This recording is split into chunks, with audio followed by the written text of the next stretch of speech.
All right, hit me with another one. Um, my second question is, am I really lacking contrast in my life, or am I capable of becoming so desensitized to it that I'm not noticing it? And then I'm not really launching any desires from being in that place.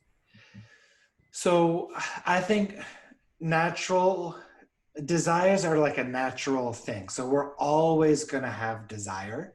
You can't stop having desire because if there was no desire, then again there would be no contrast because there would be no expansion because there'd be nothing to work towards, right? Okay. And when I see desire being suppressed by people, or people think that they have no desire, typically it's fear of moving forward, fear of having desire, fear of being let down, um, things of that nature. So, desire should inherently always be there. Okay. Does that make sense? It does. Yeah. I mean, for now, I'm focusing on getting healthier, exercising more. Cool. I'm running again, so my focus is kind of getting to that point where it's great. So am I just so focused on the one thing that I'm paying zero attention to everything And else? like, when you say becoming desensitized to contrast, that's a really interesting way of saying it because you don't want, so you, hmm, this is really good stuff. So being desensitized to contrast, I wouldn't say that's a bad thing. So when contrast happens, there's different levels to which you're going to allow that contrast to trigger you.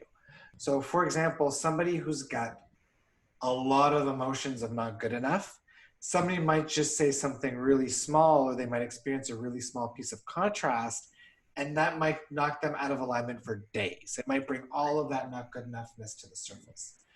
Somebody else who's maybe worked through their emotional baggage and cleared 99% of that not good enoughness, the same contrast is going to create a very, very minimal trigger in them that might just be a speck of dust that they drop off, right? Right.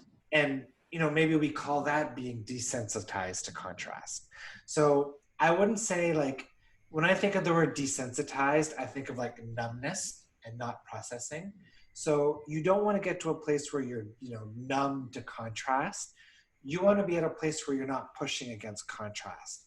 And when contrast comes up, you allow that contrast, or that fertilizer, as we call it in the collective, to allow you to work through the perspectives that makes that circumstance so punchy and such a sting for you. Does that make sense? Right. Yeah, it does. I mean, and I kind of look at it in the way that in the past, that in my first marriage, I became completely desensitized to behaviors and attitudes. And now I feel like, I mean, I'm in a good place, but am I just blocking things out again because it's habit? And Yeah. that's kind of what I worry about. Like, Yeah, that's almost like cutting yourself off from your emotions or your guidance system, right? So right, when circumstance and when contrast happens, it's about realizing and recognizing that those emotions are there, even though they don't feel very good: anger, frustration, sadness, not good enough, whatever it might be.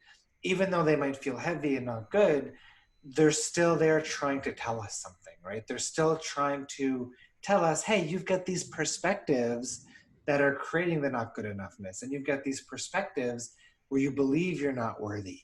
And we're trying to show you that you've got these perspectives so you can shift them and become a more of a vibrational match to who you want to be and what you want to experience, and make okay, alignment easier. So you don't want to numb yourself to contrast or the emotions that it creates. You want to allow those things to surface and process them so you deal with them once and for all. perfect. Cool. Yeah, I think that that's just always something that kind of is in the back of my mind that I worry about.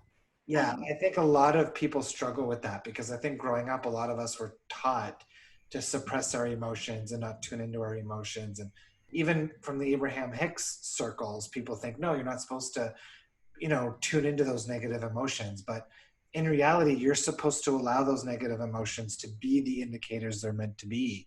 So you can use those things in the way they're meant to be used, which is perspective indicators. So, yeah, great Perfect. question.